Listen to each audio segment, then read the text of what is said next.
용감한 토크쇼 직설 시작합니다. 먼저 주식시장 상황부터 살펴보겠습니다. 장현재 아나운서 전해주십시오. 이 시각 시황입니다. 코스피 3천 달성이 코앞입니다. 중동 긴장 완화의 지수가 연 이틀 급등하고 있습니다. 자, 이제 코스피 3천까지 한 5포인트 정도 남아 있습니다. 현재 1.65% 급등하면서 2,995포인트 가리키고 있고요. 코스닥은 1% 강세로 785포인트에서 움직임 보여주고 있습니다. 다만 수급 상황을 보시면 유가증권 시장 지금 외국인이 매수로 전환이 됐습니다. 197억 원 사자 포지션 취하고 있고요. 기관 156억 원 순매수하고 있습니다. 자, 수급 상황 좀 자세하게 다시 살펴보도록 하겠습니다. 지금 유가증권 시장 같은 경우에 외국인과 기관 팔자 포지션이고 개인만 1,421억 원 순매수하고 있습니다. 코스닥 시장 매매 동향도 확인하시죠. 코스닥 시장에서는 외국인과 기관 양 매도가 나옵니다. 외국인이 175억 원 매도 우위, 기관 역시도 31억 원 팔자 포지션 취하고 있고요. 개인만 홀로 274억 원 순매수하고 있습니다. 유가증권 시장 시총 상위 종목 거래가 확인하시죠. 오늘 1위부터 4위까지 모두 상승합니다. 특히 반도체 투톱 오늘은 나란히 강세 보여주고 있습니다. 삼성전자, 어제 SK하이닉스가 5% 오를 때도 약세를 보였었는데 오늘은 4% 가까이 급등합니다. 미국의 필라델피아 반도체 지수 급등에 영향을 받고 있는데요. 현재 거래가 59,450원이고요. SK하이닉스 오늘도 크게 상승합니다. 4.23% 강세로 거래가 258,500원입니다. 그밖에 삼성바이오로직스가 0.69% 오름세, LG에너지솔루션도 1.54% 반등하고 있습니다. 거래가는 297,500원. 반면 한화에어로스페이스 오늘은 조정을 받습니다. 0.82% 낙폭 기록하며 거래가 96만 2천원으로 집계됩니다. 6위부터 10위도 보시죠. 6위부터 10위권 전 종목 상승합니다. 현대차가 1.49% 오름세로 20만 4,500원. KB금융이 0.65% 오름세로 거래가 10만 8,600원이고요. 기아가 1.74% 강세로 거래가 9만 9,100원. 그리고 HD현대중공업이 1.45% 강세 보여줍니다. 현재 거래가 44만 2,500원으로 집계되고 있습니다. 이어서 코스닥 시총 상위 종목 거래가도 확인하겠습니다. 1위부터 5위 모두 좋은 흐름 보여주고 있습니다. 알테오젠이 0.86% 강세 이어가면서 거래가 40만 8,500원으로 집계되고요. 에코프로비엠도 반등합니다. 2% 오름세로 9만 1,800원. HLB가 1% 가까이 상승하며 5만 1,500원에 거래되고 있습니다. 더불어 에코프로도 1% 강세로 4만 2,550원. 레인보우 로보틱스까지 오름세 기록합니다. 1.08% 강세로 거래가 27만 9,500원으로 집계됩니다. 6위부터 10위도 보시죠. 지금 빅5 종목과는 좀 사뭇 다른 모습인데요. 10위 클래시스 제외하고 나머지 종목들은 약세입니다. 파마리서치가 오늘은 4.48% 내림세입니다. 거래가 43만 6천원이고요. 휴젤이 0.41% 약세로 36만 6천원. 펩트론도 0.32% 조정받고 있습니다. 거래가 18만 6,800원으로 집계됩니다. 리가켄바이오가 1% 가까운 약세로 11만 3,400원. 반면 클래시스는 0.3% 올라갑니다. 6만 800원에 거래되고 있습니다. 시장 특징적인 부분 확인하시죠. 오늘 증권주가 상승세 기록하고 있습니다. 주식시장 거래대금이 가파르게 증가하면서 증권주 추가 상승 기대감이 커지고 있는데요. 한국거래소에 따르면 이달 들어 국내 증시 하루 평균 거래대금이 29조 9천억 원으로 코로나19 시기였던 2021년 2월 이후에 월간 최대치를 기록한 바 있습니다. 증권주 내에서는 하나투자증권, STO 관련주로도 엮이면서 오늘 12% 가까이 상승합니다. 거래가 6,950원이고요. 신영증권이 5.89% 강세로 12만 4,100원.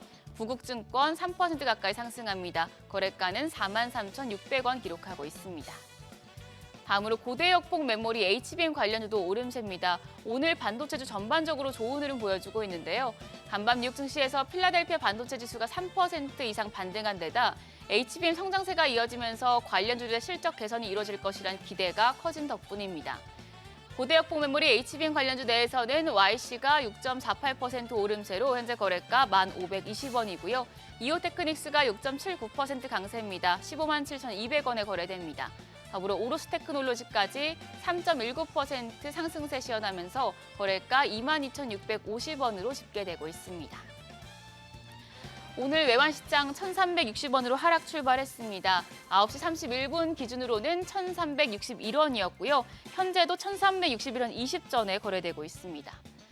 지수 다시 보시죠. 코스피 이제 3,000피까지 4포인트 정도, 지금 3포인트 정도 남았습니다. 상승폭 점점 키우고 있습니다. 1.73% 오름세고요. 코스닥 역시 1.06% 강세로 785포인트 기록하고 있습니다. 전쟁 공포가 여전한 상황이지만 코스피 3,000에 도전합니다. 다만 메이저 수급 주체 모두 팔자 포지션 취하고 있는 터라 온전히 동학개미의 힘으로 올라갈 수 있을지 아니면 장중에 외국인과 기관의 매수세가 더 유입될 수 있을지 수급 상황 흐름 예의주시하셔야겠습니다. 지금까지 시장 상황 전해드렸습니다. 계속해서 시장의 다양한 이슈들을 풀어보는 시장 따라잡기로 이어갑니다. 인백스 자산운용 주식운용본부의 염정이사 나오셨습니다. 안녕하십니까? 네, 안녕하세요. 3,000포인트 오늘. 네. 지금 코스피 3,000포인트 돌파하겠어요. 잘하면 저희가 지금 이야기를 방송 중에. 주고받는 사이에 2,995, 아까 2,997포인트까지 네. 갔는데 정말 3,000포인트 딱 눈앞에 왔습니다. 네. 시장 분위기 어떻게 보십니까? 네, 저도 지금 이제 생각보다 오늘 시장이 상당히 강하게 흘러가서요. 3,000포인트 언제 터치를 했나 봤더니 2021년도 말에. 기억 안 3,000 나요. 네. 기억 안 나지만. 네, 3,000포인트를 터치한 이후 지금 거의 한 3년 반 정도 만에 네. 3,000포인트를 앞두고 있는 상황인데요. 시장에서는 너무나도 기대를 하고 있죠. 3,000포인트에 대한 기대감으로 인해서 지금 오늘 특히나 장 초반에 삼성전자와 SK하이닉스 중심으로 반도체 섹터 중심의 상승이 나타나면서 삼성전자 힘으로만 일단은 지수가 2,950선까지 일단은 올랐다라고 좀 보고 있습니다. 네. 지금 추가적으로 상승폭은 더 아직은 좀 나타나지 않고 좀 조심스러운 상황인데요. 지금 최근에 수급 흐름을 좀 봐야 될 것 같습니다. 최근에 이제 6월 2일자 우리의 대선 직후 날짜부터 해서 빠르게 거래 대금의 증가와 함께 외국인들의 수급이 계속 이어졌었는데요. 네. 아쉽게도 이제 6월 4일자를 가장 좀 맥스로 해서 점차 외국인들의 규모는 좀 줄어들었고요. 어제자에서는 코스피에서 외국인들이 매도로 돌아섰습니다. 네. 오늘 지금도 이제 수급에 좀 계속해서 변화가 나타나는데요. 외국인들은 약간의 순매수로 나타나고 있지만 장 후반까지 어떻게 이어질지 좀 봐야 될 것 같고요. 일단 수급 흐름이 그간 지수를 올렸던 게 외국인이었다라고 하면 그다음 3,000포인트를 만들어낸 후 그 3,000포인트를 안착하는 데는 또 다른 수급이 이제 개인 수급이 될 것이다라고 생각을 합니다. 지금 예탁금이 지속적으로 늘고 있는 60조가 훨씬 넘어섰죠. 이에 따른 투심이 강하게 회복이 되고 있는 상황 속에서 오늘의 3,000포인트 터치 또는 안착에 대한 부분이 이번 주에 어떤 식으로 좀 방향을 만들어갈지 시장에서는 상당히 좀 흥미롭게 지켜보고 있는 것 같다라고 생각합니다. 이게 주식시장에도 사람이 하는 네. 일이니까 심리적인 부분이 가장 심리적인 크죠. 투자 심리가 분명히 맞습니다. 반영되고 기세라는 게 있잖아요. 맞습니다. 지금 중동 전쟁, 중동 리스크가 터졌는데도 불구하고 우리가 그걸 예. 극복해내고 지금 3,000포인트 돌파를 눈앞에 네. 두고 있단 말이에요. 어디까지 기세가 계속 갈까? 분명한 것은 우리 글로벌 증시보다 우리 지수가 말씀하신 기세가 좀 가장 강하게 나타납니다. 네. 지금 대선 이후 거의 한 10거래일 정도가 이러한 분위기가 이어지고 있다라고 생각을 하는데요. 3,000포인트를 돌파하고 난 그 다음이 사실은 더 중요하다라고 좀 생각하고 있고요. 네. 여기서 지속적인 수급 흐름과 그에 따른 거래 대금의 증가, 그에 따른 예탁금의 증가가 지속이 돼야지만 이 3,000포인트를 좀 지켜낼 수 있다. 지금까지 3,000포인트를 만든 2,700선에서 3,000포인트까지 만들어낼 수 있었던 부분에서는 대형주의 강세장이었거든요. 그래서 실제로 대형주, 중대형주장에서는 상당히 수익률이 좋았지만 중소형주, 특히나 또 코스닥 쪽에서는 그에 상당히 미치지 못했어요. 네. 이러한 부분이 중소형주까지 더 확산되면서 시장 분위기를 전반적으로 좋게 만들 수 있을지에 대한 부분도 상당히 투심의 중요한 부분이 되지 않을까라고 생각합니다. 네. 자, 섹터별로 들어가서 짚어볼게요. 네. 반도체부터 이야기해보죠. 예. 어제까지는 삼성전자 떨어지고 하이닉스는 계속 강세였고 오늘은 동반 맞습니다. 강세이고 이유가 각기 다르겠지만 맞습니다. 반도체 투톱이 어쨌든 힘을 내주고 있다는 건 좋은 소식이잖아요. 네. 말씀하신 대로 각각의 이유로 지금 삼성전자와 SK하이닉스 시총 상위 두 종목이 상승 흐름을 나타내고 있는데요. 네. 일단 SK하이닉스야 워낙에 시장에서 탑픽으로 보고 있었고 SK하이닉스 같은 경우에는 메모리 반도 디램이라든지 디램에서의 HBM에 대한 비중 확대 그리고 이에 따른 고마진에 대한 부분이 하반기까지 이어질 것이다라는 기대감으로 인해서 국내 증권사에서 목표가를 32만 원까지 잡아놓고 있는 상태였죠. 네. 그러다 보니 아직도 하더라도 충분히 룸이 남아있다라고 좀 보는 시각이 컸습니다. 반면에 삼성전자 같은 경우에는 사실 자구책이 좀 마련돼야 되는 시점이었었는데요. 어제 같은 경우에는 삼성전자의 힘을 받을 수 있는 이유를 오늘 좀 찾아보면 저는 가장 좀 가장 핵심적인 부분은 AMD 효과다라고 좀 보고 있습니다. 네. AMD가 어제 8% 상승 마감을 했는데요. AMD의 MI350 그 엔비디아의 블랙엘 시리즈의 대항마라고 할 수 있죠. 물론 그 점유율은 아직까지 엔비디아가 80% 이상을 가져가고 네. AMD는 10% 채 되지 않는 숫자이기 때문에 아직까지는 대항마라고 이야기하기는 어렵겠지만 이 AMD의 MI350에 삼성전자의 HBM3E가 탑재됐다라는 소식이 공식적으로 나옴에 따라서 삼성전자도 이제는 HBM 시장에 본격적으로 좀 진입을 했다. 여기에서 추가적으로 엔비디아까지 고객사 확보가 이루어진다라고 하면 네. 삼성전도 새로운 국면에 나타날 수 있다라는 기대감이 커진 것 같습니다. 만약에 네. 이건 가정이지만 AMD가 정말로 의미 있게 시장 예. 점유율을 높인다면 그렇죠. 하이닉스의 탄력성과 삼성의 탄력성에 비교해서 삼성전자 탄력성이 더 그렇죠. 탄력적이 될 수 있겠군요. 그 말씀은 좀 맞습니다. 지금은 아직까지 AMD의 점유율도 그렇고 아직까지 시장에서의 어떤 경쟁력에 대한 부분을 엔비디아를 따라갈 수는 없기 때문에 지금은 현재는 기대감이 좀 커진 상황이고요. AMD가 실제로 점유율 증가와 함께 이에 따른 기술력 확보에 대한 부분이 만약에 증명이 된다라고 하면은 네. 이 AI 가속기 시장에서도 분명히 이제 엔비디아의 독점력이 어느 정도는 조금은 좀 물러나야 되지 않을까. 그렇게 되면 반대로 이제 삼성전자도 마찬가지로 새로운 기회를 좀 가질 수 있는 이런 시장이다. 그럼 SK하이닉스는 지금까지 AI에 대한 수혜를 온몸으로 받았기 때문에 네. 여기서 삼성전자가 오히려 좀 더 탄력적으로는 상승할 수 있는 여진이 있다. 이렇게 좀 희망적인 이야기는 할 수 있겠는데요. 시장은 일단은 반응을 어떻게 할지 좀 지켜봐야 될 것 같습니다. 네. 자, 이번엔 방산주 짚어보겠습니다. 중동발 지금 이스라엘과 이란의 충돌이 빚어지고 있기 때문에 이런 지정학적 리스크가 터지면 늘 방산주가 두각을 나타내긴 했는데 예전에는 이게 일종의 테마성으로 불거졌다가 말았는데 지금은 네. 지수를 끌어가는 힘도 갖고 있어요. 네. 대단한 것 같아요. 네, 기존에는 이제 지정학적 리스크가 나올 때 오히려 이제 방산주라기보다 뭐 곡물주라든지 뭐 유가 관련 급등 중소형 종목들 네. 이제는 전쟁이 나면 우리나라 방산업체들 정말 시총 상위 종목들이 움직이기 시작해서요. 네. 본격적인 이에 대한 움직임이요 이끌고 있기 때문에 오히려 그 밑단에 있는 테마주들은 잘 오히려 더 좋지 않고 오히려 주도주들이 흐름을 강하게 나타나고 있는데요. 뭐 사실 현대로템이라든지 하나에어로스페이스, LIG 넥스원 같은 방산 3사를 기준으로 했을 때 이미 뭐 지정학적 리스크를 제외하고라도 이에 대한 부분이 터지지 않고서라도 시장에서 앞으로의 추가적인 상승 기대감이 남아 있었던 터기 때문에 네. 여기에 이제 테마가 붙여져서 최근에 상승이 좀 이어졌던 것 같습니다. 뭐 현대로템도 그렇고요.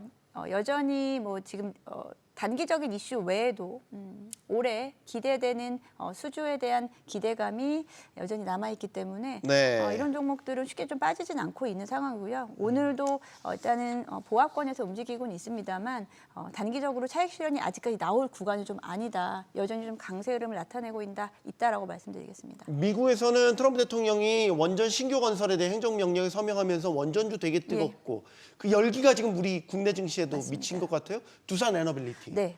계속 오르잖아요. 네, 정말 계속 오르는 쪽이요. 두산 에너빌리티와 방산주인 것 같은데요. 네. 정말 쉼없이 지금 가고 있는 것 같습니다. 두산 에너빌리티를 중심으로 해서 역시나 앞서 말씀드렸듯이 지금 대형주 장세이기 때문에요. 대장주가 가장 셉니다. 사실 기존에는 테마주의 작은 종목들이 세게 가고 대장주들은 천천히 가는 움직임이었었는데 이번에 강세장에서는 분명한 것은 대장주가 제일 세게 간다는 게 그 특징적인 부분인 것 같고요. 두산에너빌리티는 뭐 지금 추가적으로 조정이 나오고 있지 않는 상황에서 미국에서는 여전히 이제 원전에 대한 확대를 이야기를 하고 있고요. 오히려 오늘 이제 태양광 쪽에 대한 신재생 쪽에서 또 급락이 나오는 부분이 있는데요.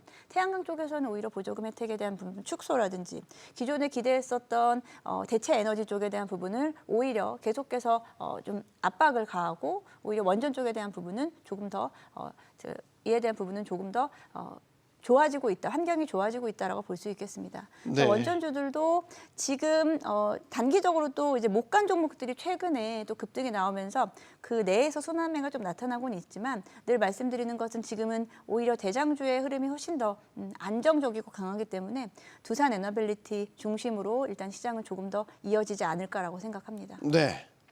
자, 인터넷주 오랜만에 짚어보죠. 예. 인터넷주 하면 딱 양대 축이 있죠. 네이버와 카카오.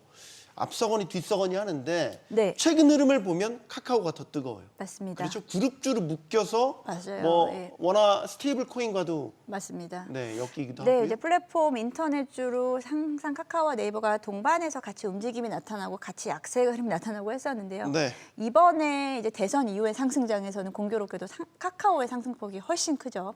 그리고 카카오의 그룹사들, 카카오페이라든지 카카오뱅크 같은 자회사들이 상당히 큰 폭의 상승 흐름을 나타내 보니 카카오 그룹주들이 네이버 쪽보다는 지금 훨씬 더 시장의 주목을 받는 상황이고요. 카카오 같은 경우에는 말씀하신 대로 AI에 대한 플랫폼 업체로서 사실 네이버가 먼저 시작했죠. 네이버가 먼저 시장에 출시를 했습니다만 네. 그에 대한 반응은 사실 좀 그렇게 크지 못했고 오히려 카카오는 올 상반기에 오픈 AI와의 협업을 통해서 올해 하반기에 이제 본격적인 AI 가속도를 붙일 것으로 생각이 됩니다. 거기에다가 최근에 정책적인 부분, 스테이블 코인 관련된 부분에서 어찌 보면 가장 핵심이 될 수 있다라는 부분으로 인해서 카카오가 이번 정권이라고 해야 되나요? 이번 시즌에는 상당히 좀 수혜를 볼 수 있을 거다라고 시장에서는 이야기하고 있습니다. 네. 또 IPO 대여로 화려하게 시장에 등장했는데 LG CNS 이야기도 해보겠습니다. 공모가를 회복을 하고 지금 상승세를 계속해서 타고 네. 있는 그런 상황인 거죠. 이유가 네. 뭡니까? 네, LG CNS 같은 경우에는요. 진짜 IPO 대여임에도 사실 무색할 만큼 공모가가 61,900원이었어요. 네. 첫날 공모가가 가장 고점이었고 항상 공모가 아래에서 움직였습니다. 정말 힘든 종목이었거든요. 어느 누가 첫날 공모가에서 받아도 수익을 낼 수 없는 종목이었어요. 이런 사실은 시장에서 소외받던 종목이 욕좀 먹었죠. 네, 네. 공모가가 너무 높게 책정된 건 아니냐라는 논란부터. 네. 죄송합니다. 저도 최근에 모르겠어요. 이제 최근에 거의 한 3, 4거래일 동안 30% 이상이 급등하면서 아주 빠르게 주가 회복을 하고 있는데요. 이 종목은 최근에 스테이블 코인 정책주로 이제 이야기가 되면서 카카오페이와 함께 상승이 나타났습니다. 네. LG CNS의 가장 기본적인 매출처를 보게 된다면 클라우드라든지 그리고 AI 플랫폼에 대한 그 플랫폼을 지원해주는 업무를 하고 있고요. 주요 고객사가 국내 금융기관들이에요. 그러다 보니 사실은 상당히 안정적인 사업을 가지고 안정적으로 사업을 영위하고 있지만 또 그만큼 너무 안정적이다 보니 사실은 매력도가 좀 떨어졌었던 종목 쪽에 속한다라고 시장에서는 판단이 됐었는데요. 이번에 이제 스테이블 코인 법제화에 대한 부분으로 인해서 기존에 이제 클라우드 사업을 하고 그리고 기존에 이제 금융사들과의 협업 관계를 가지고 있는 이런 LG CNS가 집중적으로 좀 조명이 됐고요. 같은 이제 다른 그룹사 내에서 비슷한 영역의 사업을 하는 부분이 삼성 SDS였죠. 삼성 SDS. 예, 네. 삼성 SDS도 사실은 시장에서 주목받는 기업이 아니잖아요. 어제 20% 넘게 급등이 나왔죠. LG CNS를 보고 우리도 가만히 있을 수 없다 이런 것 같았습니다. 그래서 어제는 급등 이후에 오늘은 살짝 조정을 받고 있는데요. 그러다 보니 지금 대기업의 스테이블 코인 관련된 이슈가 있는 종목들 중심으로 다시 한번 좀 테마가 형성되고 있지 않나라고 봅니다. 먹는 주식도 많이 오릅니다. 삼양식품은 사실 이제 가치 평가를 하는 게 의미가 있나 싶을 정도로 고점을 계속 네. 경신하고 이제 120만 원대. 이제 또 고점 언제 130, 140. 최근에 목표 주가 170만 원도 맞습니다. 나왔었잖아요. 그러면은 비싸다 얘기를 저희가 언제부터 맞아요. 했죠? 네. 꽤 오랜 기간 했는데 다 무색해졌어요. 맞습니다. 이제 비싸다고 이야기하기가 큰 의미가 있나 이제 있나 싶을 정도예요. 네. 싶을 정도인데 이제 공교롭게도 이제 삼양식품의 목표가를 일체히 높였었던 날이 이제 5월 16일이었어요. 이제 한 달여 전이었는데요. 네. 그때 이제 150만 원 이상의 목표가가 나와서 사실 이 부분이 정당하냐라는 얘기가 있었고 정당한 얘기라기보다 그러한 분위기로 인해서 살짝 조정을 좀 받았어요. 110만 원까지 빠졌다가요. 결국은 또 시장에서 갈 종목은 간다라는 이러한 공식이 좀 통하고 있는 것 같습니다. 오늘 장중에 130만 원을 좀 터치하면서 지금 뭐 시장의 분위기라든지 뭐 시장 상황과 전혀 상관이 없게 이제 황제주로서의 자리에 좀 등극을 하지 않았나라고 보고 있고요. 지금 시장에서 정말 좋은 현상이긴 합니다만 또 반대로 생각하면 가는 종목만 지금 가고요. 네. 대형주 중심으로 주도주 중심으로만 강하게 나타나기 때문에 삼양식품이 이렇게 좀 고점을 찍고 신고가를 나타낼 때 예를 들어 다른 식음료 종목들, 뭐 농심, 오리온 이런 종목들은 물론 동반해서 상승은 하고 있지만 그에 대한 추세를 좀 따라가지 못하고 있다. 결국은 섹터도 중요하지만 결국은 기업 본연의 성장성에 조금 더 시장은 초점을 맞추지 않나라고 생각하고 있습니다. 네. 자, 지금 지수 상황 다시 한번 보여주시기 바랍니다. 조금 코스피 코스닥 상승폭을 줄여 가고 있습니다. 다시 흐름이 좀 바뀌는 양상인 건지 일시적인 것인지 좀 네. 보여주시면. 네, 사실 저 아침에 우리 방송 전에 앵커님하고 말씀 나눴잖아요. 네. 너무 좀 급하다라는 생각이 좀 들었습니다. 일단 삼성전자 하이닉스가 상당히 빠른 시간 안에 지수를 끌어올리면서 2,990선을 좀 터치를 하고 2,995까지 아까 터치를 했죠. 일단은 지금은 살짝 조금 소강 상태에 있고요. 여기에는 이제 뭐 그 반도체 섹터 외에도 지금 다른 종목 쪽으로 살짝 또 순환매가 나타나면서 종목의 지금 움직임이 좀 다르게 나타날 수 있는데요. 일단 시장에서는 3,000선에 대한 기대감을 일단은 확인했기 때문에 네. 여기서 뭐 추가적으로 급락이 나온다거나 이런 시장은 아닌 것 같고요. 말씀드렸듯이 3,000 근처, 3,000에 대한 터치가 있은 후에 그 다음에 상황이 사실 더 중요할 것 같습니다. 네. 네, 다행히 삼성전자가 아직까지 룸이 좀 남아 있다라는 점에서 지수를 좀 받쳐줄 수 있을 것 같다라는 생각이 듭니다. 네. 물도 급하게 마시면 체한다고 하니까 3,000을 찍었다 내려오면 뭐 합니까? 3,000선 위에서 안정적으로 네. 흐르는 게 중요하죠. 마지막 질문. 그러면 이번 주에 좀 흐름 전망을 해본다면 변수로 꼽을 수 있는 게 일단 중동 사태. 네. 그리고 또 꼽는 게 FOMC도 그렇죠. 예정돼 있지 네. 않습니까? 네, 일단은 이번 주에 빅 이벤트라고 하면 이제 G7은 얼렁뚱땅 마무리가 돼가는 것 같습니다. 갑자기 트럼프는 또 일찍 귀국한다. 네, 그리고. 지금 중동 리스크가 조금 더 중요한 타이밍인 것 같고요. 네. 거기다가 이제 관세 협상들이 G7에서 어느 게 또 이야기가 나올지 좀 기대를 좀 모았었는데 너무 빠르게 조기 퇴장을 하는 바람에 관세에 대한 부분이 이번 주에는 특별히 진전되는 부분이 없다라고 가정했을 때는 중동 리스크 그리고 FOMC 이번 주 목요일에서 FOMC가 중요할 것으로 보여지는데요. 지금 중동 사태로 인해서 단기적으로 이제 유가 상승에 따른 인플레이션에 대한 부담감이 좀 있기 때문에 이에 대한 부분은 FOMC에서 어떤 식으로 반영을 시킬 수 있을지에 대한 부분이 또 중요한 상황이 아닐까라고 생각합니다. 네, 시장 따라잡기 여기서 마무리하겠습니다. 인백스 자산운용 염정 이사와 함께했습니다. 오늘 고맙습니다. 네, 감사합니다.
이스라엘과 이란의 무력 충돌로 중동 리스크가 커지면서 우리 경제에도 먹구름이 꼈습니다. 국제유가가 급등했고요. 또 글로벌 금융시장에도 변동성이 확대되면서 우리 경제도 더 이상 강 건너 불구경할 상황이 아니게 됐습니다. 자, 이런 가운데 이란이 미국의 도널드 트럼프 대통령을 향해서 SOS를 쳤다는 보도까지 나오면서 갈등의 흐름이 어느 방향으로 흐를지 현재로서는 불투명한 상황인데요. 자, 중동 리스크 앞으로 어떻게 전개될지 그 방향 지금부터 짚어보도록 하겠습니다. 오늘 함께해 주실 분들 소개해드리죠. 선문대 국제관계학과 이원삼 명예교수 나오셨고요. 또 가톨릭대 경제학부 양준석 교수, 대외경제정책연구원 이권영 선임연구위원 나오셨습니다. 안녕하십니까? 안녕하세요. 네, 용감한 토크쇼 직설은 SBS 비즈 뉴스 앱과 유튜브에서 실시간으로 시청이 가능합니다. 자, 저희들 본격적인 이야기에 앞서서 일단 현재 진행되고 있는 G7 회의와 관련해서 이야기를 좀 해보도록 하겠습니다. 이재명 대통령의 첫 취임 후 첫 외교무대 데뷔전이 됐습니다. 일단 어떻게 평가하시는지부터 의견 여쭙겠습니다. 그러니까 취임 후 이제 빠른 시간 내에 국제 무대에 성공적으로 데뷔를 했다고 생각을 할 수 있는데요. 네. 사실 요 몇 달 동안 국제사회에서는 한국에 대한 의구심이 굉장히 높았던 게 사실이거든요. 근데 이것이 이제 지금 G7 순방에 참여함으로 해서 이러한 의구심을 빠른 시간 내에 제거했다는데 그런 면에 있어서는 굉장히 성공적입니다. 네. 트럼프 대통령이 그 중동 상황이 급박하게 돌아가다 보니까 지금 G7 일정을 단축하고 조기 귀국한다. 자, 이런 입장을 내놨고요. 또 이스라엘, 이란과 관련된 G7 공동 성명에도 서명을 하지 않겠다.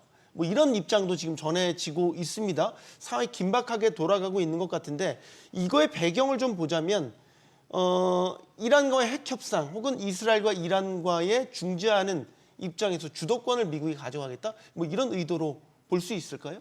예, 지금 그 미국을 제외한 국제사회에는 이제 즉각적인 휴전이거든요. 그래서 이제 빨리 수습을 하겠다라고 하는 건데 미국의 입장에서는 지금 이스라엘의 군사작전을 지금 묵인하고 있고 좀 더 하기를 바라고 있는 상황입니다. 그러니까 공공연히 지금 트럼프 대통령이 이제 그것을 공언하고 있거든요. 그러므로 네. 해서 이란을 강하게 압박을 해서 이제 협상장에 나오게 하겠다라고 하는 건데 지금 뭐 트럼프 대통령의 조기 귀국 같은 경우는 좀 더 지켜봐야 되겠습니다만은 이란 내에 어떤 변수가 생겼는지도 조금 우리가 살펴볼 대목이기도 합니다. 네.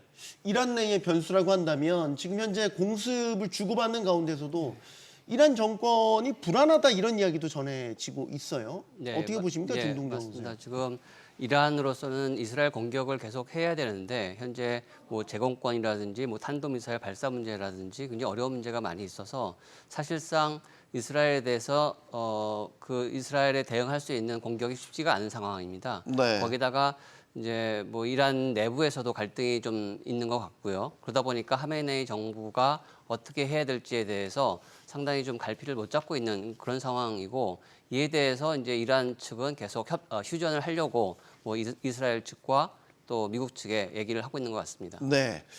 지금 뭐 이스라엘이 다시 재공격, 공습이 임박했다 뭐 이런 소식도 전해지고 있고 현지 상황을 저희가 정확하게 알 수는 없지만 계속해서 나오는 속보를 또 전해드리도록 할 텐데 어떻게 보십니까? 미국의 통제 하에 공습이라든지 이런 것들이 진행되고 있다고 보세요? 이스라엘의 군사작전은 기본적으로 미국의 동의가 없으면 불가능합니다. 그러니까 지금 이번 작전도 보면은 미국의 입장에서는 직접 관여는 안 했지만 사전에 보고를 받았다. 그리고 그 작전이 매우 훌륭했다라고 얘기하는 것은 이미 뭐 안목 내지는 동의를 다 했다는 뜻이고요. 그러니까 이란이 지금 강하게 반발하는 이유도 미국의 동의 하에 지금 이런 공격을 받고 있다라고 하는 거거든요. 네. 그리고 이제 이란은 지금 미국과 핵 협상을 하고 있는 와중에 그러니까 겉으로는 핵 협상을 외교적으로 하면서 뒤로는 공격을 준비하고 있었다라고 하는 것이 지금 이란의 주장입니다. 네. 자, 중동 상황이 급박하게 돌아가고 있는 것 같습니다. 이스라엘과 이란은 여전히 보복의 보복을 이어가고 있죠. 자, 양측의 목소리 듣고 본격적인 토론 나눠보겠습니다. Is regime change part of the effort here? Could certainly be the result because the Iran regime is very weak. ما با قدرت در قبال هر تجاوزی که انجام بده پاسخ مناسب رو خواهیم داد. 밤사이 전해진 소식은 이란이 아랍국을 통해서 미국 측에 이스라엘과의 협상을 원한다. 이제 이런 소식도 전해졌어요. 여기 여러 저희가 있을 것 같아요. 이란 내부에 복잡한 사정도 있을 것이고 이렇게 되면 평화협정이나 미국과의 핵 협상에서 이란이 한 발 물러서는 건가? 이런 생각도 하게 되고요. 연구원. 그 두 가지를 다 생각해 볼 수가 있을 것 같습니다. 일단 이란 내부에 보수파가 또 있기 때문에 네. 보수파 입장에서는 좀 더 강경하게 나가야 된다는 입장도 있을 수가 있고요. 좀 더 개혁파 차원에서 입장에서는 약간 좀 굴욕적이라도 협상을 좀 수용을 한 다음에 한숨을 돌리고 나서 이제 새롭게 정비를 해야 된다는 입장이 있을 것 같습니다. 근데 그것이 지금 어떻게 결정될지는 지금 당장은 예측하기가 어렵고 좀 더 이스라엘의 공격이라든지 또는 미국의 입장에 대해서 좀 살펴본 뒤에 좀 판단이 가능할 것 같습니다. 네. 이란 입장에서는 예를 들어서 직접 뭐 이스라엘을 타격하는 게 아니라 예를 들어 헤즈볼라라든지 우군을 통해서 또 이스라엘을 공격하고 뭐 그런 양상을 띠지 않습니까? 네. 지금 그런 기반도 무너졌다라고 봐야 되나요? 예, 이란으로서는 지금 이스라엘을 방어하는 데서 최악의 상태입니다. 그러니까 그동안 이스라엘을 견제했던 것은 대리 세력을 내세워서 했거든요. 그것이 이제 이란이 갖고 있는 가장 유일한 방공망이기도 합니다. 즉, 그 레바논 남부에 있는 히즈불라와 그다음에 시리아의 아사드 정권이었습니다. 그런데 이 히즈불라는 이미 거의 괴멸 상태로 지금 들어가고 있고요. 그다음에 아사드 정권은 아예 붕괴돼 버렸거든요. 그러다 보니까 이스라엘의 그 항공기들, 전투기들이 자유롭게 지금 이란 쪽으로 향해서 날아갈 수 있는 상황이 돼 버렸습니다. 미사일로 타격하는 게 아니죠. F-35 전투기가 직접 가서 타격을 직접 하고 가서 있는 거죠. 근처까지 가서 이제 거기서 때리고 있는 상황이다 보니까 중간에 공중으로 날아가는 거를 허용한다는 얘기네요. 견제할 세력이 없습니다. 지금 시리아 같은 경우는 반군 세력이 정권을 잡았는데 굉장히 취약합니다. 그리고 반군 세력이 정권을 잡자마자 이스라엘에서 군사작전을 뭐를 했냐면 시리아 방공망을 전부 파괴시켰습니다. 그러니까 이것은 바로 뭐냐면 바로 이런 것들을 염두에 두고 지금 이란을 염두에 두고 지금 행한 거였어. 사전 정지 작업이었습니다. 그러니까 네. 지금의 대리 세력이라고 할 수 있는 히즈불라, 그다음에 그 시리아 내에 있는 그 친이란 세력, 그다음에 그 예멘의 후티 반군 이런 곳에 이란이 지원할 수 있는 것을 이제 사전에 차단하기 위해서 지금 이란을 지금 공격하고 있는 그게 이제 군사적인 목적으로서는 가장 첫 번째 우선순위입니다. 네. 자, 지금 이스라엘과 이란 사이에 양측의 이제 군사적 긴장감이 최고조에 달하고 있는데 지금 트럼프 대통령 같은 경우는 이란의 수도죠. 테헤란을 모두 떠나라 이제 이런 식의 메시지도 올렸단 말이죠. 네. 그럼 이제 우리가 받아들이기에는 진짜 이거 또 제 공습이 임박했나? 네. 이런 식으로 생각을 한단 말이에요.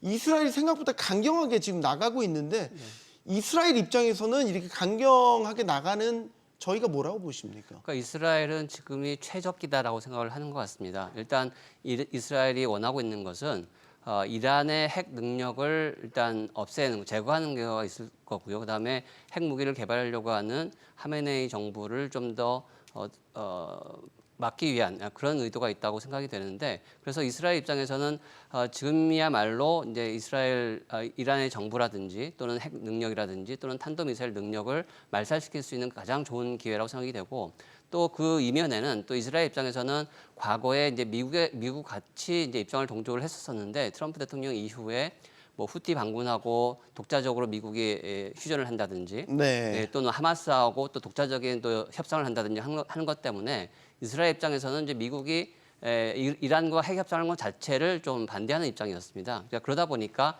이스라엘 입장에서는 지금이야말로 빨리 행동을 개시해야 될 때다라는 입장을 취하고 있는 것 같습니다. 그러니까 어느 수준까지냐라는 거죠. 아예 이란 지금 정권을 전복시켜서 지도부들 제거하는 수준까지 다 그렇게 강경하게 나갈 것이냐. 이스라엘이 원하는 건 바로 체제를 바꿔버리는 겁니다. 근데 그렇게 되는 이제 여러 가지 이유 중에 하나가 사실은 이스라엘로서는 이란에 대한 두려움이 좀 있습니다. 그러니까 만약에 경제 제재가 해제가 돼서 이란이 정상적인 경제 발전을 이루기 시작을 한다면 굉장히 빠르게 선진국으로 경제 대국으로 들어갈 수 있는 나라거든요. 왜냐하면 자원도 많고 석유가스도 많고 매장량 많잖아요. 예, 매장도 많지. 많지만 인적 자원이 굉장히 풍부합니다. 잘 훈련된 인적 자원들이거든요. 그렇게 되면 그 상태로 가게 되면 그다음부터는 이스라엘이 통제하기가 불가능합니다. 그러다 보니까 거기에 대한 두려움을 가지고 있고 그다음에 또 하나는 이스라엘 국내 문제입니다. 그러니까 지금 네타냐후는 법적 재판을 받고 있거든요. 네. 그러다 보니까 국민의 이 지지도도 굉장히 많이 떨어져 있고 그다음에 하마스가 공격할 때 그것을 미리 예측하지 못했다는 그런 책임 소재 논란도 있고 그러다 보니까 이런 그 정국들을 지금 전환시킬 어떤 계기가 필요합니다. 그러다 보니까 네타냐후로서는 아주 그냥 강경하게 이번 전쟁을 수행할 수밖에 없는 그런 상황으로 가고 있습니다. 네. 자, 일단 상황 일축즉발 상황입니다. 지난주 보셨겠지만 공습이 이제 시작되고 나서 국제유가가 급등을 했습니다. 선물 기준으로 뭐 두 자릿수대 상승률을 보였습니다. 국제유가 불안하면 당연히 이제 인플레이션 걱정을 하게 되는데 어디까지 갈 거라고 보십니까? 글쎄요, 지금까지 원유값이 오르긴 했지만은 네. 그렇지만은 아주 뭐 폭등하진 않았거든요. 그러니까 지금 연초에 본다면은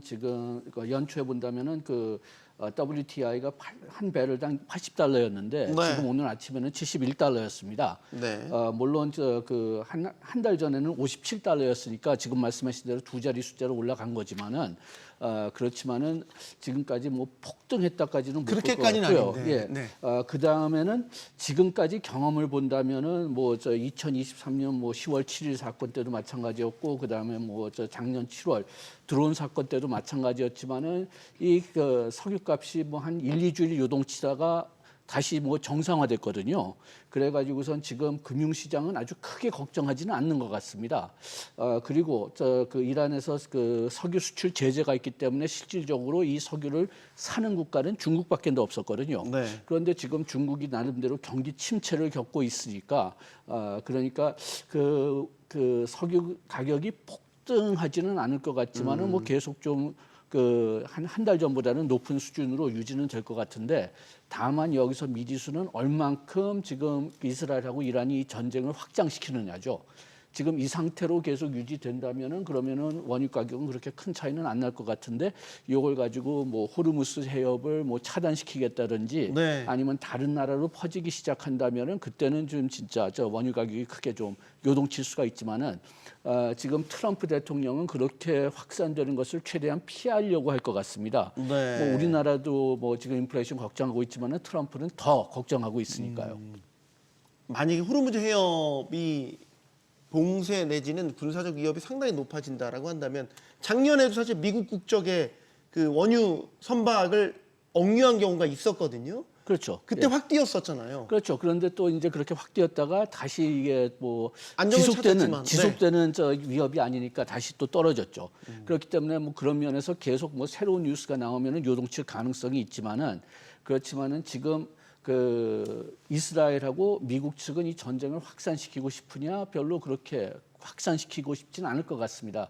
특히 트럼프의 입장에서는 지금 금리를 크게 내리고 싶은데 만약 원유값이 올라간다면은 지금도 내릴 가능성이 좀 희박한데 그게 또 완전히 제거되게 되겠죠. 네. 금리를 내릴 가능성이. 네. 그렇게 되니까 지금 트럼프 대통령은 이 전쟁의 확산을 원하지 않을 거고 그렇다면은 이란이 좀 전쟁의 확산을 오히려 좀 원하지 않을까 좀 그런 생각을 할 수가 있긴 하는데 지금 이란도 지금 전쟁 고통 때문에 좀 SOS를 치고 있다면은 그러면은 좀 요게 좀 전쟁이 얼만큼 지속될지 모르지만은 좀 그렇게 확산되지는 않을 것 같습니다. 이건영 연구원께서는 어떻게 보세요? 지금의 위협 수준, 유가와 비교를 해보면 말이죠. 그러니까 지금 말씀하신 것처럼 이란이 이제 세계적으로 수출을 하는 국가가 아니고 이제 제재 때문에 중국에만 대부분 제한적으로 이제, 하죠. 하고 있기 때문에 이제 국제 수급에 미치는 영향은 작다라고 볼 수밖에 없을 것 같고요. 거기다가 최근에 사우디아라비아도 증산을 하겠다는 발표를 했었고 네. 또 캐나다나 미국 같은 비오펙 국가들, 오펙에 속하지 않은 국가들도 이제 증산을 하고 있는 상황입니다. 그러니까 전체적인 수급 상황에서는 공급이 많기 때문에 그 유가가 올라갈 수 있는 가능성 좀 제한된다라고 보고 있고요. 지정학적으로 인해서 이제 공급 애로로 인해서 이제 유가가 올라가는 경우에는 그 지정학적인 불안 요인이 없어지게 되면 다시 또 원상태로 회복이 되거든요. 그래서 지금 이 이란과 이스라엘과의 전쟁이 어느 정도까지 진행이 되는지에 따라서 이제 그 유가의 변동성이 좀 나타날 거라고 생각이 됩니다. 우리가 국내에서 쓰는 소위 말해서 원유의 70% 정도는 다 그 지역에서 오잖아요. 네, 중동에서 옵니다. 사우디아라비아, 이라크, UAE 이런 네. 데서 말이죠. 네. 그럼 네. 다 보면 이란이 딱 그 쥐고 있는 호르무즈 해협을 지나야만 올 수 있는 거잖아요. 그리고 LNG도 마찬가지고. 네, 사우디나 UAE 같은 경우는 호르무즈 해협을 좀 회피해서 올 수 있는 경로도 있는데, 네. 뭐 쿠웨이트라든지 뭐 이라크에서 오는 경우에는 그런 호르무즈 해협을 거칠 수밖에 없을 것 같고, 또 우리나라의 또 원유 수입을 보게 되면 두 번째로 많은 나라가 미국입니다. 그러니까 미국에서 오는 네. 거는 또 이제 상관이 없고요. 그래서 뭐 물론 이제 호르무즈 해협에서 통과해서 오는 게 뭐 우리나라 수입량 전체 하면 50% 된다고 하면 그만큼 이제 영향은 받을 수가 있겠죠. 근데 호르무즈 해협을 봉쇄한다고 했을 경우에는 이란이 스스로 고립되는 길을 택하는 것과 마찬가지입니다. 그러니까 주변국의 뭐 사우디아라비아라든지 UAE의 반대가 분명히 있을 것이고요. 또 중국으로 가는 원유 수출 자체도 막히는 길이기 때문에 이란으로서는 좋은 선택지는 아니라고 보고 있습니다. 네. 근데 자, 그 이란의 이란이 전면적인 호르무즈 해협을 통제하는 것은 이란에게도 실익이 없으니까 뭐 가능성이 그렇게 높지는 않지만 부분적인 통제는 있을 수 있습니다. 그러니까 제가 알고 있기로는 전면 봉쇄는 여태까지 하지 않았던 네, 걸로 그렇습니다. 알고 있는데. 그러니까 그 가령 거기 호르무즈 해협에서 이란이 군사 훈련을 한다든지 아니면 유조선을 가끔가다 납포한다든지 이렇게 되면 그것만 해도 유가는 영향을 좀 받기는 하거든요. 그러니까 네. 이란으로서는 국제사회가 직접적으로 개입하지 않을 정도의 선에서 최대한 압박을 하는 그런 전략을 쓸 거로 지금 예상을 하고 있습니다. 알겠습니다. 자, 이번 중동 갈등의 큰 변수는 바로 미국의 도널드 트럼프 대통령입니다. 트럼프 대통령, 이스라엘과 이란이 협상을 해야 한다 이렇게 강조하면서 이란을 향해서는 핵무기를 가질 수 없다 이렇게 분명하게 선을 그었습니다. 트럼프 대통령의 발언 들어보시겠습니다. I say this, Peter, very strongly. They can't have, whether it's going in or not going in, they can't have a nuclear weapon. 어쨌든 이스라엘이 선제 공격을 함으로써 6차 핵 협상은 무산됐잖아요. 네. 물론 협상이 이제 재개될 수는 있겠지만 완전한 이란의 핵 제거를 목표로 협상에 임한다 이렇게 봐야 되는 건가요?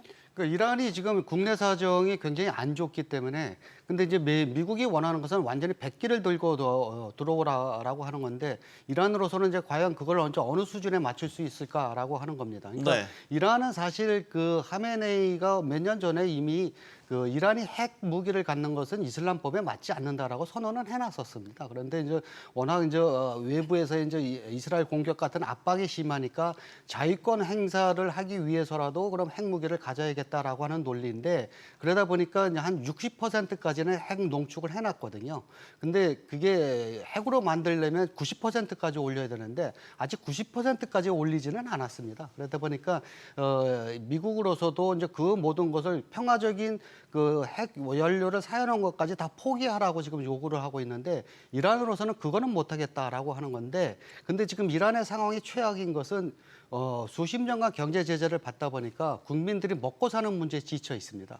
그러니까 그걸로 인해서 몇 년 전서부터 계속 소요 사태가 일어나고 있거든요. 그러니까 이란이 가장 지금 두려워하는 게 바로 그 부분입니다. 그러니까 어떤 정치적인 목적 때문에 소요 사태가 일어나는 건 별로 진압하기가 그렇게 쉬운 편인데 네. 먹고 사는 문제로 지금 국민들 소요 사태가 일어나는 것은 잘못하면 체제가 붕괴될 수 있는 일입니다. 그러니까 지금 이스라엘이 공격을 하고 또 그런 문제까지 겹치고 하면 지금 이란 내에서 급변이 어떻게 일어날 수도 있다라는 것을 배제할 수 없습니다. 그래서 더더욱 유일한 무기가 이란 입장에서는 핵무기를 갖고 싶어하는 마음도 있지 않을까. 지금 이란의 핵무기 수준이 실질적으로 가질 수 있다라고 마음만 먹으면 고농축 우라늄을 네. 상당히 갖고 있기 때문에 그러니까 이란이 원하는 것은 핵무기를 갖겠다라는 것이 아니고 이른바 이제 핵 문턱 국가라고 얘기를 하는데 네. 조건이 주어지면 뭐 한 몇 달 내로 핵무기를 개발할 수 있는 능력 그것을 갖고자 하는 것이 이제 이란의 의도거든요. 그래서 가장 중요한 것이 지금 현재는 핵무기는 없습니다만은 핵 농축을 할 수 있는 능력이 있느냐 없느냐가 제일 중요합니다. 그래서 네. 미국의 입장에서는 미국과 이스라엘 입장은 핵 농축 능력 자체를 없애라는 거거든요. 그래서 아예 이란 내에서는 농축을 하지 말라는 것인데 이란의 입장에서는 핵 농축을 소규모로 해서 평화적 목적을 하는 것은 당연히 주권 국가로서는 해야 될 일이다라고 생각을 하고 있습니다. 그것이 이제 핵 주권이라고 얘기를 하는 것이고요. 그래서 지난번에 2015년도에 맺었던 JCPOA, 그러니까 이란 핵 협정회 같은 경우에도 3.67% 정도의 농축은 허용을 했습니다. 그런데 이번에 이제 트럼프가 원하는 것은 그것보다는 더 좋은 협상의 결과를 가져야 되기 때문에 전혀 농축을 못하게끔 원하고 있는 것이거든요. 그러니까 이란 입장에서는 3.67%도 못하고 전혀 못하게 되면 그것은 핵 주권을 잃어버리는 것과 마찬가지이기 때문에 협상에 임할 수가 없다라는 것이죠. 그럼 그러다 그건 보니까 좁혀질 수 없는 간극 아닌가요? 예, 맞습니다. 예, 그러다 보니까 이제 이스라엘이 개입할 수 있는 여지도 생기는 것이고요. 그래서 이스라엘 입장에서는 뭐 3.67%가 되든 뭐 어느 정도의 낮은 수준에서 농축을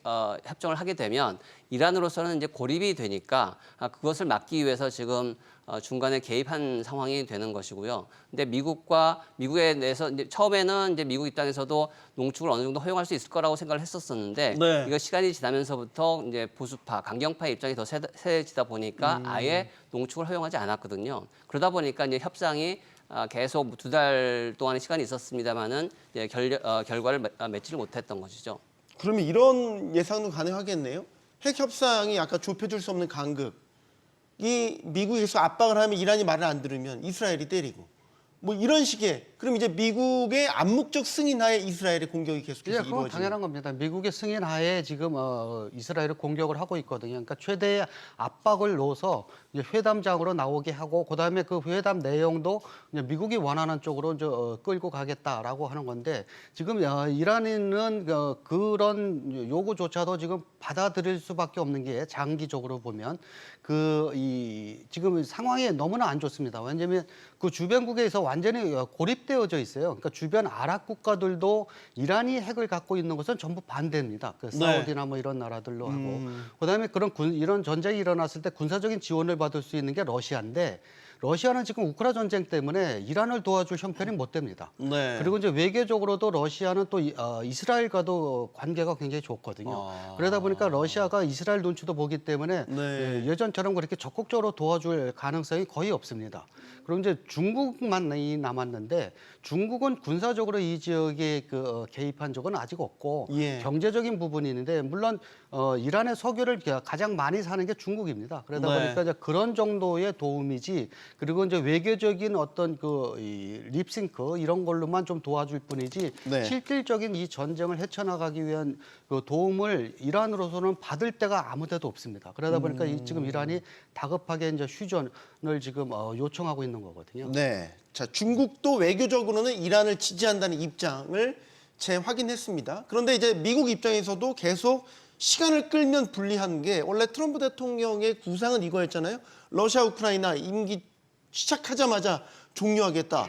중동 정세 리스크 관리 잘하겠다. 그래서 이제 중국과의 소위 말해 패권 경쟁에 집중하겠다 이런 전략인데 시간을 끌면 끌수록 이 구상은 깨지는 거 아닌가요? 뭐 그런 것도 깨지지만은 지금 근본적으로는 그 외교도 마찬가지고 그 경제 정책도 마찬가지고 트럼프가 그 선거 때 얘기했던 그런 상황하고 지금 현재 상황하고는 뭐 거의 완전히 다르죠. 그래가지고 중국을 고립시키겠다고 얘기해서 어느 정도 성공했다고 얘기할 수도 있지만은 그렇지만 관세 전쟁 때문에 뭐 국제 동의를 얻기가 그만큼 어려워졌고, 네. 그다음에 중동도 지금 생각보다는 굉장히 좀 어지러워졌고, 그래가지고 그리고 또 러시아와의 관계도 지금 좀 그 트럼프가 예상했던 것처럼 그렇게 뭐 돼가지는 않고 그래가지고선 어차피 지금 트럼프의 구상은 끊어진 것 같은데 지금 어떤 면에서는 장기적 목적이 아니라 좀 중기적으로 그냥 그 외교 정책을 헤쳐가는 좀 그런 느낌도 좀 들기는 합니다. 근데 그 트럼프가 중동 정책을 원활하게 수호를 하려면 이 전쟁을 빨리 끝낼 필요가 있습니다. 그러니까 지금 이 전쟁이 길어지게 되면 어떤 문제가 생기냐면 예전에 UAE하고 했듯이 아브라함 협정을 통해서 네. 아랍 국가, 사우디를 비롯한 아랍 국가들과 이스라엘과의 관계 정상화를 해서 이 지역에서의 평화 내지는 경제적인 성장을 도모하겠다라고 하는 하는 거였는데 이 전쟁이 길어지면 사우디가 여기에 참여할 수 없습니다. 왜냐하면 사우디도 물론 사우디와 이란의 그 관계가 그렇게 외교적으로 아주 좋은 건 아니다 할지라도 종파가 다르잖아요. 수니파와 시아파로 나눠져 그 있으니까. 가장 그 대표적인 그런 구분인데, 근데 이제 사우디 국민들도 이렇게 그 일방적인 이스라엘의 공격에 의해서 이란이 무너지게 되면 그 사우디 국민들의 반감도 굉장히 크게 될 거거든요. 그렇게 되면 사우디 정부도 굉장히 부담스럽습니다. 그러다 보면 오히려 그런 미국이 추진하게 될 그런 아브라함 협정에 참가하기가 거의 불가능합니다. 예를 들어서 뭐 범 이슬람의 종교적 배경을 같이 하고 있다는 이유에서 그렇죠. 예. 사우디에서도 국민 반감. 네. 그리고 또 미국 내 상황을 본다면은 뭐 지금 그 트럼프의 지지자들은 아니기 때문에 그렇게 신경 쓰진 않을 것 같지만은 민주당 측에서는 오히려 좀 반이스라엘감이 좀 강하고요. 그 다음에 저 트럼프 지지자들, 이 사람들은 트럼프가 계속 신경을 많이 쓰고 있는데 한 반 정도는 중동 전쟁에 들어가기가 싫습니다. 그래가지고선 만약 미국이 저 중동 정책에 어떻게 직접 개입하게 된다면은 그렇다면은 이 지지자들이 또 반대할 가능성이 크거든요. 그렇기 때문에 그 트럼프 입장에서 아까 인플레이션도 얘기했지만은 네. 이렇게 그 괜히 그 중동 그 정책적 뭐 아니면 전쟁 그 휘말리기 싫어서 그렇게 해서 좀 최대한 좀 빨리 좀 협상을 그 끊으려고 협상을 좀 시작하려고 할 것입니다. 상당히 어떤 관점에서 보느냐에 따라서 생각해 볼 수 있는 부분 여지가 너무 크긴 한데 미국이 직접 개입 아까 말씀하셨으니까 혹시 미국이 군사적으로 직접적으로 개입할 가능성도 있다고 보시는지 이건 연구원께. 그러니까 먼저. 미국 같은 경우는 이제 군사적으로 개입하는 것은 최대한 막으려고 할 것입니다. 그러니까 예를 들어서 그 중동 영내에서 미군 기지가 공격을 받는다든지 미군의 뭐 군사적인 자산이 피해를 받는다고 하게 되면 당연히 네. 거기에 대한 응전을 하겠지만 그렇게 하기 전까지는 최대한 군사적인 개입은 하지 않고 간접적으로 이스라엘이 공격하는 것을 지원하는 것, 예를 들어서 뭐 정보를 제공한다든지 아니면 뭐 이렇게 이란 미사일을 막는데 도움을 준다든지 하는 식으로 간접적으로만 할 것이거든요. 그래서 미국 입장에서는 트럼프 대통령 입장이 최대한 협상을 해서 최대한 결과를 얻는 것이 목표이기 때문에 군사적인 것을 통해서 파국을 이루는 것은 절대 원하지 않을 것입니다. 그래서 일단 트럼프 입장에서는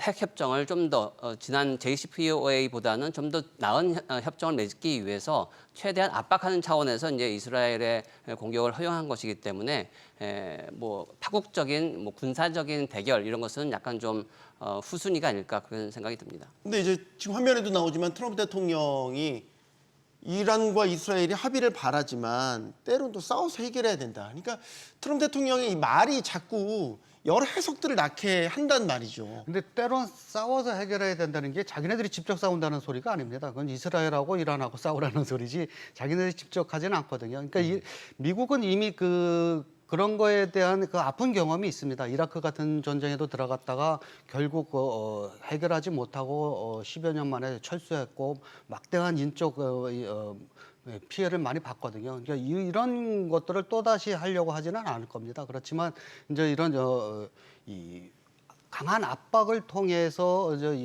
회담을 외교적으로 해결하려고 하는 것은 이제 트럼프의 이제 기본 노선이긴 하는데 네. 과연 이란이 이제 거기에 얼만큼 이제 응할 것이냐가 이제 가장 큰 관건인데 이제 이런 것들이 사실은 몇 가지 변수가 있습니다. 그러니까 이란이 그 핵을 개발하고 하려는 의지가 정말 얼마나 있는 거냐. 라고 하는 건데, 그러니까 그런 부분들은 이란의 그 국내 상황과도 관련이 있거든요. 네. 그러니까 국민들의 이제 반감이 경제 문제 때문에 세진다면 그 핵 개발 의지를 그렇게까지 세게 할 수가 없어요. 이제 그런 것도 있고, 그다음에 이스라엘 국내 문제인데, 이스라엘도 이제 국내 문제가 불안하게 되면 네타냐후가 계속적으로 전쟁 쪽으로 끌고 갈 것이기 때문에 자신의 처지를 이렇게 좀 회피하기 위해서라도 이제 그런 변수들이 이제 얼마나 상황이 전개되느냐에 따라 이 전쟁이 아마 이 판도가 변할 겁니다. 미국이란 두 가지만 좀 말씀드리고 네. 싶은데요. 첫째는 지금 조금 전에 화면에 나왔던 트럼프 말, 이 똑같은 말을 러시아하고 우크라이나에 했습니다. 그래서 미국이 개입한다는 뜻보다는 그 어떤 때는 그냥 뭐 다른 사람들이 뭐 여기에 그 개입할 수가 없으니까 그냥 싸우게 놔두는 게 더 나을 수도 있다. 뭐 그런 식으로 해석하는 게 더 나을 것 같고요. 그다음에 그 어저께 제가 그 미국 신문을 봤는데 네. 그 진짜 무력으로 이란의 핵시설을 파괴하고 싶으면은 그 벙커버스터 그 우리가 그 북한에 쓴다고 하는 그 깊이 들어가는 네. 폭탄 있잖아요. 벙커를 뚫고 예. 들어가서 안에서 예, 터지죠. 그게 필요한데 그거는 오직 미국만 할 수 있다고 합니다. 그래가지고선 지금 미국의 직접 개입을 생각한다면 그거를 생각하고 있는 것 같은데 미국이 그렇게 직접 개입하고 싶은지는 지금 말씀하신 대로 좀 상당히 좀 그 트럼프는 회피하려고 할 것 같지만은 네탄야후 쪽에는 또 모르겠어요. 근데 그 미국이 그렇게 직접 개입을 자꾸 꺼리는 이유는 그 이라크에서 경험처럼 뭐 많은 인적 물적 자원의 손실 뭐 이것도 있지만 네.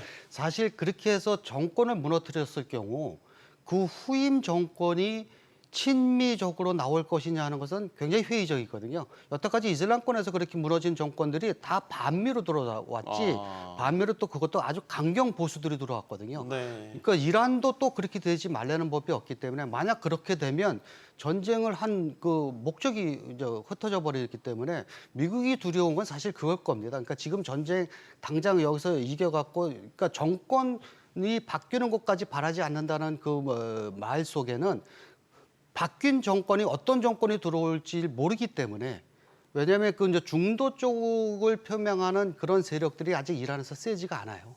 그러니까 저 정권을 받을 만한 그런 세력이 되지 못합니다. 네. 그렇게 되면 잘못하면 더 강경해진 보수 세력들이 또 들어올 확률도 있기 때문에 이제 그런 부분들에 대한 두려움이 있을 겁니다. 네. 중국은 미국 견제라는 측면에서 볼 때 조금 더 강경하게 나갈 수도 있겠냐 이런 시나리오도 가능합니까? 근데 중국 같은 경우에는 미국과 척을 져서는 지금 뭐 관세 협상도 있고 해서 절대 뭐 이란을 지지할 수는 없을 것 같습니다. 그러니까 말로는 이란을 지지하고 이스라엘에 대해서 좀 자제하라는 얘기는 하고 있습니다만은 직접적으로 군사적인 지원을 통해서 이란이 이기게끔 하지는 못할 것 같습니다. 그리고 지금 현재 상태가 중국으로서는 이제 피해 국가 중에 하나인데 왜냐하면 지금 현재 이란으로부터 굉장히 싼 석유를 받아들이고 있는 상황에서 이 상황이 무너지게 되면 뭐 중국으로서도 굉장히 큰 경제적인 피해를 받는 것이거든요. 그래서 이 상황이 좋지는 않은데 중국의 입장에서는 과거에 2023년에 사우디하고 이란 간의 외교 협상을 중지한 적이 있습니다. 네. 그러니까 그런 역할을 했었기 때문에 중국의 입장에서는 이번에도 좀 더 중동 내에서의 자기 자신의 역할을 입지를 좀 굳히기 위해서 그런 중재 노력을 좀 더 강화할 것이라고 생각이 되거든요. 그래서 중국과 이스라엘 관계도 뭐 반드시 뭐 나쁘다고는 할 수는 없고 중국의 네. 투자도 많이 들어가 있고 중국의 무역도 많이 되고 있기 때문에 그런 역할을 이용해서 이란과 이스라엘 간의 이제 관계를 좀 더 좋게 하려고 하는 그런 의지는 충분히 있다라고 생각이 됩니다. 어떤 시나리오를 그려보든 지금 이란이 고립되어 있다라는 거는 다 결과적으로 공통 분모처럼 알 수 있겠네요. 지금 트럼프 대통령 입장에서는 관세 협상이 한참 진행되는 가운데 이 중동 이슈가 너무 이 정권에 부담이 되면 사실 당혹스러운 측면이 있죠. 왜냐하면 이제 인플레이션 부담이 커지게 되면 지난번에 나타났지만 국채 금리 또 올랐습니다. 주식시장 변동성도 커졌습니다. 그러면 지금 관세도 그렇고 감세도 그렇고 다 트럼프의 구상대로 밀어붙이질 못하잖아요. 그렇죠. 그러니까 지금 제 개인적인 생각으로는 트럼프가 완전히 그냥 계산을 잘못하고 들어간 것 같은데요. 최소한도 그냥 경제 정책에 대해서는 이게 또 하나의 문제가 되겠지만은 또 트럼프 입장에서는 이게 굉장히 위험한 이유가 뭐냐 하면은 근본적으로 바이든 그 임기를 통계로 본다면 그렇게 미국 경제가 나쁘지 않았거든요. 그런데 결정적으로 트럼프가 이길 수 있게 한 경제적 요소는 인플레이션이고 거기서 가장 중요했던 것은 석유 가격이었어요. 네. 휘발유 가격. 그런데 이것 때문에 휘발유 가격이 다시 또 올라가게 된다면은 그러면은 트럼프 자신이 경제 면에서는 휘발유 가격 때문에 당선된 상태인데 네. 다시 올라간다면은 그만큼 이제 취약해질 수가 있다는 그런 문제가 있기 때문에 트럼프도 지금 그 석유 가격이 다시 올라가는 걸 그렇게 반갑게 보지는 않을 겁니다. 네. 지금 석유 가격이 올라가는 건 문제지만 지금 상태로 만약에 사태가 더 장기화되고 악화된다면 연준을 향한 압박, 지금 금리 내리라고 계속 얘기하고 있는데 당장 이제 FOMC 예정돼 있지 않습니까? 연준 입장에서는 물가 부담 때문에 금리 인하를 더 뒤로 늦추거나 더 보수적이 될 수도 있지 않나요? 지금 이미 그 관세 때문에 나오는 인플레이션, 그 연준 입장에서는 이게 오래 지속되지는 않을 것 같다. 뭐 그렇게 얘기하긴 하지만은 그렇지만은 지금 물가 인상이 예측되고 있고 그 다음에 또 지금 그 인플레이션이 생각보다 그렇게 많이 떨어지진 않고 있고 미국 그 노동 시장이 아직도 생각보다 강하기 때문에 그렇기 때문에 그 금년에 그 금리를 내린다는 신호가 거의 없어졌어요. 그래서 이미 그렇게 없어졌는데 휘발유 가격까지 오르게 된다면은 네. 그러면은 그 연준이 금리를 내릴 오직 가능성은 미국 경제가 굉장히 나빠져 가지고선 불가피하다. 그런 경우밖에 없는데 트럼프도 그걸 원하지는 않겠죠. 네. 자, 미국 얘기만이 아닙니다. 우리한테도 지금 발등에 불이 떨어질 수 있는 거는 중동산 원유에 대한 의존도도 높기 때문에 이제 이 길이 제대로 막히게 되고 국제유가가 오르면 우리 경제에 상당한 부담이 됩니다. 그런 얘기도 있더라고요. 유가가 10% 오르면 우리 물가가 한 0.5%포인트 정도 네, 예, 그렇죠. 올라간다. 유가가 올라가게 되면 이제 재료비 인상 효과도 있을 것이고, 그다음에 전기값이 또 올라갈 것이고, 또 일반 차량의 이제 기름값이 올라가게 되니까 전반적으로 이제 경제에 부담이 될 수밖에 없거든요. 중동 지역에서 이렇게 뭐 지정학적인 불안 사건이 일어난다고 하게 되면 그 한국의 입장에서는 일단 바닷길이 좀 위험해집니다. 그래서 홍해라든지 호르무즈 해협을 거쳐서 이제 유럽으로 수출을 해야 되는데 그걸 잘 못하게 되고요. 그러니까 공급망 차원에서의 문제가 있을 것이고 또 우리나라의 산업 구조상 에너지 의존도 굉장히 큽니다. 네. 지금 전 세계적으로 공업이 제조업이 발달했는데 원유가 안 나는 나라는 이제 일본하고 독일하고 우리나라 세 나라가 있는데 그 세 나라 중에서 에너지 의존도가 더 심한 나라가 바로 한국입니다. 그러다 보니까 유가가 인상됐을 때 한국 경제에 미치는 영향은 더 크다라고 할 수가 있겠죠. 그래서 그런 문제가 있고 또 어떤 산업 구조 자체가 또 에너지에 또 많이 의존을 하고 있고 또 수출에 대한 의존도가 많기 때문에 그런 이제 지정학적인 불안 사건 자체가 한국 경제에 미치는 영향은 좀 크다라고 볼 수가 있겠죠. 물류 측면에서는 어때요? 기업들도 중동 수출길이나 막히게 되면 대체항로 찾아야 되고. 예, 그것도 그냥 상당히 문제가 될 수가 있고 뭐 수출이 거기에 대해서 영향을 받을 수도 있는데 그런데 이게 좀 실질 경제에는 그렇게 큰 영향을 주지 않지만은 통계상으로는 좀 재미있는 요소가 하나 있는데요. 네. 이번 5월에 우리 수출을 보시면은 우리 수출이 뭐 늘긴 했지만은 그렇게 크게 늘지 않아 가지고선 뭐 염려를 하고 있는데 금액상으로 가장 우리 수출이 준 분야는 석유 제품하고 석유화학 제품들입니다. 그게 왜냐하면은 국제 원유 가격이 떨어졌기 때문에 덩달아서 같이 떨어진 거거든요. 그렇게 해서 금액상으로는 자동차보다 더 많이 떨어졌어요. 네. 그런데 유가 가격이 다시 오르면은 다시 아까 얘기했지만 뭐 수익만 실제 정제 마진? 경제는 그냥 관계 없지만은 그래도 마진상으로 그냥 달러상으로는 그게 올라갈 수 있으니까 그게 조금 반영될지 모르겠지만은 그래도 우리나라 실질 경제에는 좀 상당히 피해가 있을 겁니다. 기업 물류 입장에서 보면은 제가 본 자료에서는 만약 호르무즈 해협이 이제 제대로 원활하게 통과하지 못하면 돌아가야 되는데 그러면 3주 정도 더 걸린다고 그러니까 그러더라고요. 홍해를 말씀하신 네, 거죠. 그리고 홍해가 막히게 되면 물류 비용 한 3배까지도 올라갈 수 있다. 네, 예, 그렇죠. 작년에 그런 사례 있어 홍해 막혔을 때 네, 그러니까 후티 돌아가면서 반군 세력이 이제 홍해를 지나가는 선박에 대해서 공격을 했기 때문에 네. 대부분의 선박이 이제 우회로를 찾을 수밖에 없었거든요. 그래서 남아프리카 공화국 근처에 이제 희망봉을 거쳐서 갈 수밖에 없는 상황이었기 때문에 선박의 연료비도 많이 들고, 그다음에 시간도 뭐 3주 정도 더 소요가 되고 하다 보니까 운송비가 늘어날 수밖에 없는 것이죠. 그러니까 운송비가 늘어나는 것은 기업의 입장에서는 또 가격에 대한 부담이 생기는 것이기 때문에 거기다 이제 공급망 차원에서는 이제 그 물류 기간이 지연되다 보면은 생산에 또 차질이 있는 것이고 하다 보니까 이제 그런 이제 홍해를 이용하는 기업에게는 큰 문제가 생길 수밖에 없는 것이죠. 제가 듣기로는 대체항로가 별 의미가 없다라고 하는 게 물류 경쟁력을 완전히 잃어버리기 때문에 그냥 거기에서 대기하고 있는 게 낫지 그걸 대체항로를 찾아서 어딜 가서 돈을 더 들여서 그걸 수출하는 거는 사실상 의미가 없다고. 근데 단기적으로 해서 봤을 때는 이제 대기하면 되는데 만약에 한 달 이상 길게 이루어진다 하게 되면 대체항로를 찾을 수밖에 없는 상황인 거죠. 저는 이제 국내 경제에 있어서는 지금 2차 추경도 지금 준비하고 있고 하반기에 한국은행이 금리 인하 시사도 했잖아요. 추가 금리 인하 시사도 했잖아요. 사실 지금 물가 문제가 또 터지게 되면 이거 다 효과 반감되는 거 아닙니까? 지금 석유 가격이 10% 올라가면은 물가가 한 0.7% 올라간다고 했는데 그게 좀 염려되긴 하지만은 아까 처음 얘기했을 대로 이 전쟁이 확산될 가능성을 완전히 배제할 수는 없지만은 우리가 지금 생각하는 대로 간다면은 그러면 좀 어느 정도 제한될 것 같고 그렇다면은 석유 가격 인상률도 좀 제한될 것 같은데요. 네. 그런데 여기에 문제가 뭐냐 하면은 뭐 미국도 마찬가지고 우리나라도 마찬가지고 국민들이 가장 처음 보는 것은 음식료, 특히 신선 음식료하고 그리고 휘발유 경유 가격이라는 거죠. 그런데 이번에 지금 말씀하신 대로 이것 때문에 뭐 아주 그 염려하는 만큼 크게 오르진 않지만은 휘발유 가격하고 경유가 어느 정도 올라간다. 그리고 또 금년 여름이 굉장히 덥다고 지금 예측하고 있으니까 네. 신선식품 가격이 크게 올라간다면은 그러면 우리가 염려하는 그 이런 사항들이 생길 가능성이 커지는 거죠. 네. 자, 다시 중동으로 돌아오겠습니다. 이번 사태가 터지고 나서 도널드 트럼프 미국 대통령과 푸틴 러시아 대통령이 통화했습니다. 30여 분간 통화한 걸로 전해지고 있죠. 예. 푸틴의 역할은 뭐라고 보십니까? 이번 사태에 있어서. 푸틴은 사실은 여력이 없습니다. 지금 그 우크라 전쟁 때문에 여기 개입할 여력은 없는데, 그리고 이 시리아의 아사드 정권을 지원함으로 해서 중동에 영향력을 발휘하고 있었는데 그 아사드 정권이 무너졌거든요. 그러니까 이번 기회를 통해서 다시 중동의 어떤 패권을 차지하려고 하는 그런 노력은 하고 있습니다. 그러다 보니까 또 이 푸틴은 양쪽에 다 그 관계를 가지고 있습니다. 이스라엘과 이란에.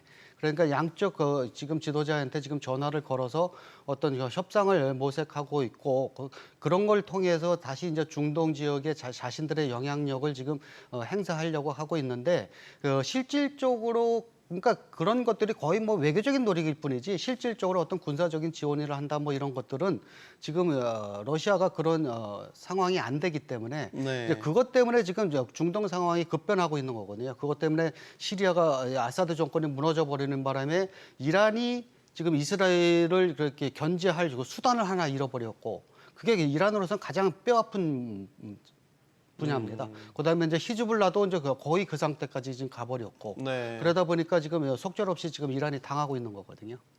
그러니까 러시아 입장에서는 네. 중동이 중요한 이유가 러시아의 해군 기지와 공군 기지가 시리아에 있습니다. 그러니까 지금 최근에 이제 그 시리아 정권이 무너지면서 그 네. 기지 자체에 대한 위험성도 생기긴 했지만 아직까지 협상을 통해서는 이제 러시아가 소유하고 있는 것으로 되어 있거든요. 그러니까 그만큼 중동 입장에서는 이제 중동 지역이 그 러시아의 뭐 남하 정책이라든지 하여간 그 영내에서의 입지를 굳혀야지만 되기 때문에 현재 뭐 이스라엘과 이란에 대한 중재 노력도 상당히 의지가 있는 것으로 보이고 있습니다. 네.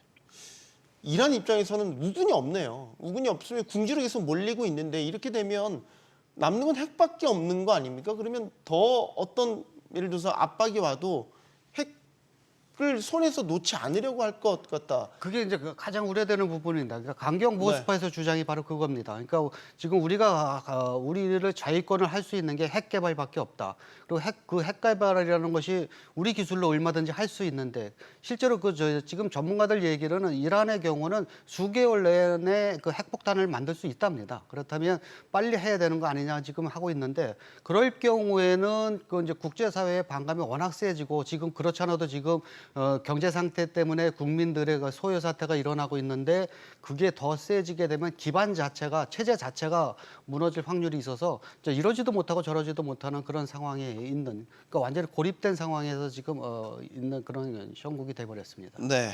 자, 다시 경제로 넘어가 보죠. 올해 지금 관세도 물론 가장 큰 이슈 변수긴 하지만 중동 사태까지 터지게 되면 올해 수출 괜찮겠습니까? 뭐 아까 얘기했지만은 수출 금액은 그 석유 가격이 오르면은 좀 모순적이지만은 올라갈 수가 있어요. 그래서 그런 문제가 있긴 하지만은 그렇지만 근본적으로는 경제가 어려워진다. 그거는 뭐 사실이죠. 그래가지고 뭐 아까 얘기했지만은 특히 이제 물가 문제 같은 경우는 우리가 휘발유 가격 올라가는 것은 뭐 어떻게 할 도리가 별로 없지만 네. 그렇지만은 뭐 여기에 같이 그냥 따라다니는 건 신선 음식료인데 신선 음식료는 우리가 좀 시장을 좀 더 개방해가지고선 좀 가격을 좀 낮추게 하는 그런 방법을 써야 될지 모르겠고요. 그 다음에 관세 문제에 대해서는 지금 전체적으로 아까 얘기했지만 트럼프 경제 정책이 예상대로 트럼프 선거 때 말했던 그런 예상 쪽으로 가진 않고 있습니다.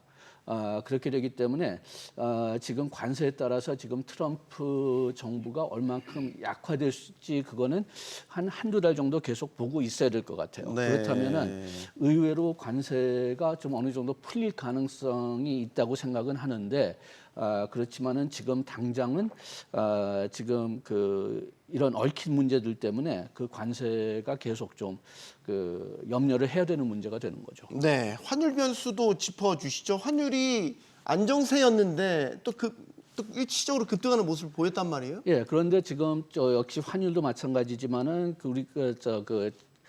금년 초같이 그렇게 뭐 1,400대로 올라가진 않고 있거든요. 네. 지금 한 1,360대 정도로 올라가고 있으니까 요게 일부는 우리 정치적 혼란이 지금 이제 상당히 해소됐기 때문에 그렇기 때문에 올라가지 않는 면도 그렇기 때문에 이렇게 약화되지 않는 면도 있고 그다음에 달러가 지금 많이 약화됐어요. 네. 기축 통화 유지가 될 거냐 이것도 지금 의문시됐기 때문에 그렇기 때문에 지금 이런 문제가 있으면 과거에는 달러가 안전 자산이다 해서 몰려갔는데 지금은 그 현상이 좀 둔화된 것 같습니다. 네.